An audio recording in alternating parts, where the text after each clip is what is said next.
Kaya ngene rasane wong lagi gandrung togok. Sulistyaning warna Bathari Drasanala ora bisa ndak kipatake saka pojok ing netraku. Ah, padha aku. Aku jaman gandrung karo penyanyi karangan enom kae ya ngono ya, Gok ya. Tutuk-tutukno ya.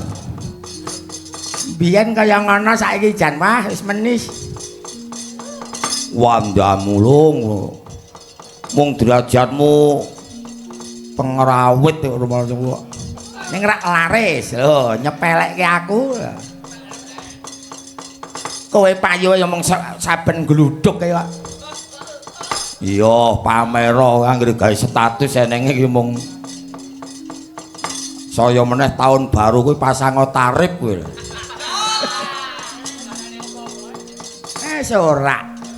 Nah aku sing penting setitik ning berkahi ngono ae.